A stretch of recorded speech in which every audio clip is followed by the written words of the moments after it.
The air in Washington is thick with anticipation and perhaps a little trepidation. Today, June 5th, 2025, marks a genuinely pivotal moment in international diplomacy. German Chancellor Friedrich Merz steps into the formidable arena of the White House. His host is none other than US President Donald Trump. This meeting is far more than a routine diplomatic handshake. It is a high-stakes encounter. The future contours of transatlantic relations could well be reshaped in the hours they spend together. For Germany, an economic powerhouse reliant on its export strength, the discussions carry immense weight, potentially impacting jobs and prosperity back home. The importance of this summit extends deep into the bedrock of Western security. NATO cohesion, often a topic of strained discussion during Trump's tenure, is once again under the microscope. European capitals, and indeed Kyiv, are watching intently. They seek clarity on continued US support for Ukraine in its protracted conflict. Chancellor Merz carries the hopes and anxieties of many. He must navigate complex issues with a president known for his transactional approach and often unpredictable policy pronouncements. The timing today adds to the urgency, with global dynamics shifting rapidly and demanding clear leadership from these key Western partners. Friedrich Merz himself is a relatively new figure on the grandest of global stages, at least in his current capacity. He ascended to the German chancellorship only in February 2025. This swift rise followed a snap election that reshuffled Germany's political landscape. This Washington visit, therefore, serves as one of his first major international tests. He aims to establish his credentials as a statesman capable of dealing with challenging counterparts. His performance today will be scrutinized not just in Berlin and Washington, but across the European Union, where strong German leadership is often expected, if not always welcomed. Ultimately, this meeting is about setting a new, or perhaps resetting an old tone. The relationship between the United States and Germany, a cornerstone of the post-war international order, has seen its share of turbulence. Both leaders have an opportunity to forge a working understanding, despite differing styles and at times diverging interests. What Merz and Trump discuss and how they discuss it will send powerful signals. These signals will resonate through the corridors of power in Brussels, influence market sentiments globally, and potentially define the West's collective response to pressing geopolitical challenges for years to come. Friedrich Merz, the man now leading Germany, cuts a figure familiar to those who track conservative politics and big business. He is a product of Germany's Christian Democratic Union, a party he now steers from the chancellery. Before his return to the political apex, Merz enjoyed a lucrative career in the corporate world, notably with the investment firm BlackRock. This background as a wealthy businessman, coupled with a reputation for fiscal conservatism and a tougher stance on immigration, draws immediate, if perhaps superficial, comparisons. He is also known to enjoy a round of golf, a pastime shared with his American host. Across the Atlantic sits Donald Trump, a figure who needs little introduction. Now, back in the Oval Office, his presidency continues to be defined by a populist America First agenda. Like Merz, Trump hails from the world of big business and real estate, his name synonymous with a particular brand of brash entrepreneurialism. He too has cultivated an image as an outsider, despite his current insider status, and shares a penchant for golf courses as venues for both leisure and diplomacy. The anti-immigration rhetoric that has been a hallmark of Trump's political career also finds echoes, albeit more muted, in some of Merz's policy positions. Yet beneath these surface similarities lie significant divergences in style and substance. Merz, despite his corporate background, is largely a traditional German conservative, deeply embedded within the established political structures of his country and the European Union. His criticisms of Trump's previous administration, particularly its perceived indifference to European concerns, were sharp. He once famously stated that Europe needed to achieve independence from the USA. This highlights a fundamental difference in their worldview. Merz as an institutionalist, Trump as the disruptor of institutions he often views with suspicion or disdain. Interestingly, Merz has recalibrated his rhetoric since taking office. In May 2025, he acknowledged the United States remains indispensable for Europe's security. He even suggested the Trump administration's stance had obviously changed, perhaps due to Europe's own increased defense efforts. This diplomatic softening sets the stage for today's encounter.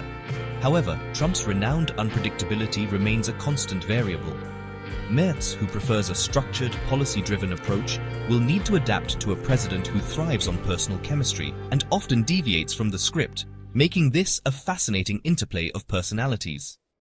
One of the most pressing items on the agenda for Chancellor Merz is the thorny issue of international trade.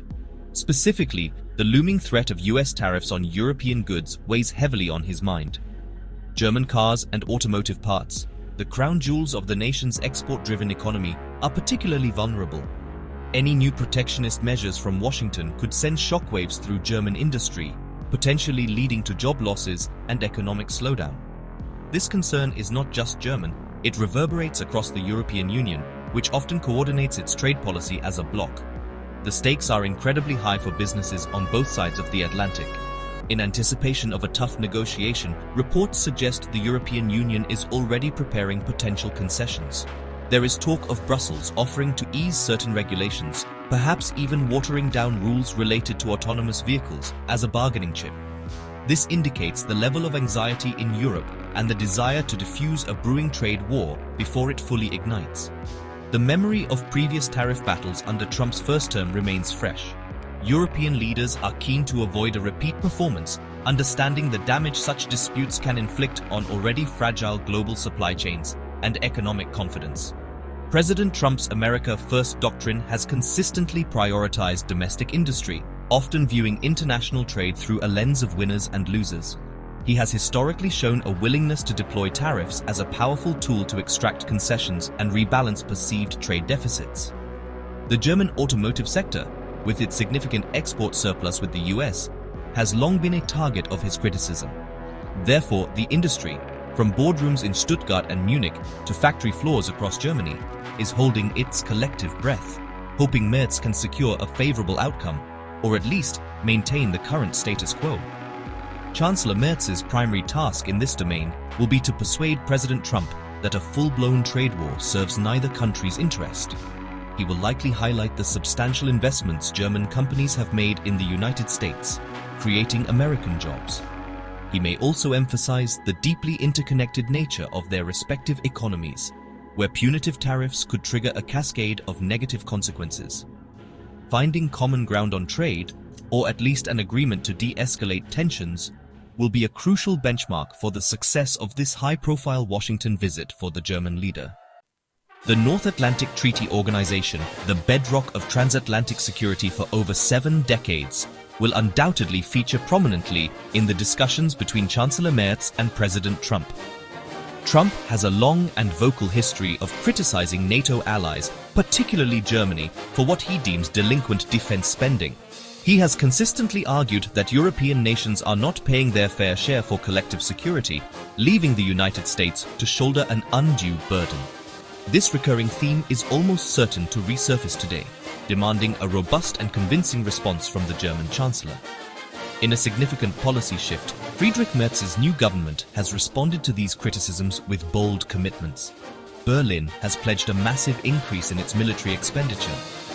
The ambitious goal is to gradually move German defense spending towards an unprecedented 5% of its gross domestic product.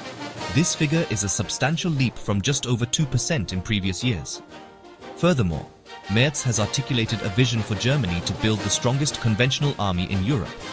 These pronouncements are designed in part to appease Washington and demonstrate Germany's seriousness about its security responsibilities within the alliance. The timing of this visit is also critical, occurring just ahead of an important NATO summit. Chancellor Merz will be keen to showcase Germany's renewed commitment to collective defense directly to President Trump. He will want to ensure that Germany is seen as a reliable and proactive partner. There are some encouraging signs. US Defense Secretary Pete Hegseth recently singled out Germany at a conference in Singapore as an example for its increased defense spending commitments. This acknowledgement from a key member of Trump's cabinet could provide Merz with some positive leverage during his Oval Office talks. However, the broader European strategic context remains complex. Merz himself had previously voiced sentiments about Europe needing to achieve independence from the USA, a reflection of anxieties about American reliability. Yet, he has since moderated this, recognizing America's indispensable role. Today, he must strike a delicate balance, asserting Germany's and Europe's growing defense contributions, while reassuring President Trump that these efforts strengthen, rather than undermine, the transatlantic alliance. Convincing Trump of this shared vision is paramount for the future health and cohesion of NATO, especially with ongoing global instabilities. A paramount concern for Chancellor Friedrich Merz during his Washington visit is the future of support for Ukraine. Germany stands as the second largest financial and military supporter of Kyiv, surpassed only by the United States. Ensuring continued, robust American backing for Ukraine's defense against ongoing Russian aggression is therefore a top diplomatic priority for Berlin, and really for most of Europe. The resilience of Ukraine, and by extension the security of Eastern Europe, heavily depends on a united and unwavering transatlantic commitment. Merz knows this issue will be a critical test of his influence. President Trump, during his previous term and subsequent political commentary, has expressed skepticism about the scale and duration of American aid to Ukraine. He has often questioned the financial burden on US taxpayers and hinted at a desire for a quicker, perhaps negotiated, end to the conflict, even if on terms unfavorable to Kyiv. This has understandably fueled considerable anxiety in European capitals. They fear a potential shift in US policy that could weaken Ukraine's position and embolden Russia. Merz must therefore make a compelling case for sustained American engagement on this vital front line. The German Chancellor will need to articulate clearly the profound strategic importance of supporting Ukraine. He must emphasize that this is not merely an act of altruism, but a crucial investment in European and global security. A Russian victory, or even a partial one achieved through waning Western support, would have devastating implications. It could destabilize the entire region, undermine international law, and encourage further aggression elsewhere. Merz's task is to connect the dots for President Trump, illustrating how American leadership in this crisis directly serves long-term US interests and global stability. The challenge lies in aligning President Trump's often transactional worldview with the long-term strategic imperatives of backing Kyiv. Merz will need to frame continued support not just as a burden, but as a shared responsibility where Europe, and Germany in particular, is demonstrably stepping up. Highlighting Germany's own significant contributions, both military and financial, will be key. He must persuade Trump that a strong united Western front is the most effective way to manage the Russian threat and ultimately achieve a sustainable peace that respects Ukraine's sovereignty and territorial integrity. There's an undercurrent of tension in the United States-German relationship, and a potentially awkward topic for Chancellor Merz today is the Trump administration's apparent sympathy for Germany's far-right Alternative for Germany, or AfD, party. The AfD has grown to become the country's second strongest political force, a development viewed with considerable alarm by Germany's mainstream political establishment, including Merz's own conservative CDU. This ideological alignment between elements in Washington and the AfD creates a delicate diplomatic minefield for the visiting chancellor. Recent comments from high-ranking United States officials have only amplified these concerns. United States Vice President J.D. Vance, speaking at the Munich Security Conference in February 2025, openly criticized mainstream European leaders. He specifically took aim at Germany's established firewall policy, which seeks to isolate the AfD and prevent it from gaining governing power. Adding to this, United States Secretary of State Marco Rubio accused Germany's domestic intelligence service of tyranny in disguise for its decision to label parts of the AfD as extremist. Such statements are seen in Berlin as unwelcome interference. Chancellor Merz will almost certainly face questions about the AfD and Germany's approach to managing its rise. He represents the very mainstream conservative forces that are actively working to contain the far-right surge. He must defend Germany's democratic institutions and its methods for dealing with extremist elements. This requires a careful balancing act, upholding German sovereignty and democratic principles without appearing overly critical of his American hosts or their perceived allies within Germany. It's a conversation fraught with potential diplomatic pitfalls. How Merz navigates this sensitive issue could have significant repercussions, both for United States-German relations and for his own standing in domestic German politics. He needs to project strength and conviction in Germany's democratic values.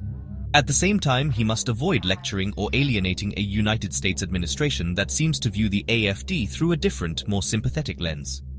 While tech billionaire Elon Musk, an open supporter of the AfD, is no longer part of the United States government in 2025, The underlying sentiment within parts of the Trump administration remains a challenge Merz must thoughtfully address. Despite the policy chasms that may exist, there's a sliver of hope that Chancellor Friedrich Merz and President Donald Trump might find some personal common ground. Both men are wealthy businessmen who achieved political power somewhat later in their careers. Both share an interest in golf and, project a certain confidence, sometimes bordering on assertiveness. Merz has even extended a personal invitation to Trump to visit his ancestral German village, a gesture perhaps aimed at building rapport. These shared characteristics, though maybe a bit superficial, could provide a foundation for a more constructive dialogue than many anticipate. Adding to this cautious optimism, President Trump invited Chancellor Merz to stay at Blair House, the official White House guest residence. This courtesy is often interpreted by visiting delegations as a positive signal, an indication of a desire for a more substantive and perhaps friendlier engagement. German officials accompanying Merz have expressed hopes for a very good relationship to emerge from this visit. They are banking on Merz's intuitive ability to find the right tone, possibly relying less on prepared notes and more on his personal judgment during the face-to-face interactions with the famously improvisational United States president. However, the history of President Trump's meetings with foreign leaders is also replete with examples of unpredictability and, at times, outright confrontation. Leaders like Ukraine's Volodymyr Zelensky and South Africa's Cyril Ramaphosa have experienced firsthand the often volatile nature of Oval Office discussions under Trump. The atmosphere can shift in an instant, and agendas can be quickly derailed by unexpected pronouncements or demands. Merz, known for his more traditional and structured approach to politics, must be prepared for a dynamic and potentially challenging conversational partner who thrives on keeping guests off balance. The German government spokesman, Stefan Cornelius, acknowledged this reality, describing the dynamic in the White House as fluid. Chancellor Merz will need all his famed intuitive skills and political acumen to navigate this environment successfully. The personal chemistry, or lack thereof, between these two powerful men could prove just as decisive as any policy paper or briefing document. The encounter is a high-wire act, where a misstep could lead to diplomatic fallout, but a successful connection could unlock surprising avenues for cooperation, making this a truly high-stakes, high-drama event. The outcome of today's meeting in Washington carries immense significance, extending far beyond the immediate political fortunes of Friedrich Merz or Donald Trump. For Chancellor Merz, whose leadership of Germany is still in its early phase following the February 2025 snap election, this is a defining moment. A successful summit could significantly bolster his international standing and strengthen his hand domestically. Conversely, a public disagreement or a failure to achieve key objectives could expose him to criticism and weaken his nascent chancellorship on the global stage. The discussions on defense will resonate throughout Europe. If Germany and the United States can find common ground on increased European defense spending and more equitable burden sharing within NATO, it could inject new vigor into the alliance. This would be particularly welcomed by Eastern European member states who feel most directly threatened by Russian revanchism. A clear signal of transatlantic unity on defense would serve as a powerful deterrent and reassure allies about America's continued commitment to European security, a commitment that has felt less certain in recent years. Similarly, the future of Europe's collective strategy towards Russia and the ongoing war in Ukraine hangs in the balance. Continued, robust United States support is widely seen as indispensable for Ukraine's ability to resist and for maintaining pressure on Moscow. Any perceived wavering from Washington could fracture European unity and embolden the Kremlin. Furthermore, the specter of an EU-United States tariff war, particularly over automotive exports, has the potential to damage economies across the continent. What Merz achieves or fails to achieve on trade will have direct consequences for businesses and consumers throughout the European Union. Interestingly, there's an asymmetry in how this meeting is perceived. For the Trump administration, one White House official reportedly described it, perhaps a bit dismissively, as just another foreign leader visit. This starkly contrasts with the high stakes felt in Berlin and other European capitals. This difference in perceived importance places additional pressure on Chancellor Merz to make the visit count, to cut through the noise, and to secure tangible outcomes that protect German and European interests in an increasingly uncertain and transactional world. The world is watching if he can. As Chancellor Friedrich Merz concludes his discussions in the Oval Office, the critical question will be what tangible results he brings back to Berlin. At a minimum, he needs to secure some concrete reassurances from President Trump.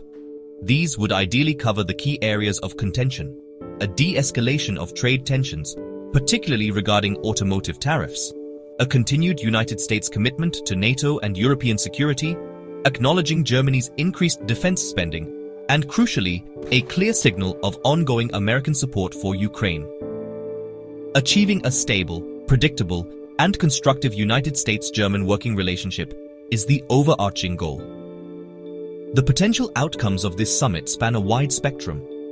On one end, there is the possibility of a renewed transatlantic partnership, perhaps not one of deep ideological alignment, but one based on pragmatism and clearly defined shared interests. This might involve compromises on both sides, but could usher in a period of greater stability. On the other end, failure to find common ground could lead to increased tensions, heightened economic uncertainty, and a further fraying of the traditional Western alliance, forcing Europe to accelerate its quest for strategic autonomy. The ripple effects of today's meeting will undoubtedly be felt across the European Union. A successful summit, where Merz is seen to have effectively represented European interests and secured positive commitments from Washington, could significantly bolster his standing among fellow EU leaders. It might also strengthen the hand of those advocating for continued close transatlantic ties. Conversely, a public falling out or a perceived capitulation by Merz could embolden those within Europe who argue for a more independent and perhaps more confrontational stance towards the United States. Ultimately, this high-stakes encounter in Washington is more than just a single data point in international relations. It is a moment that could define the trajectory of United States-German relations for the duration of Trump's current term, and by extension, shape Europe's strategic landscape for years to come. The personal chemistry, the policy negotiations, and the political signals emanating from the White House today will be meticulously analyzed. For Friedrich Merz, it is undeniably a moment of truth, one that will test his leadership and could set the course for Germany's role in a rapidly evolving world.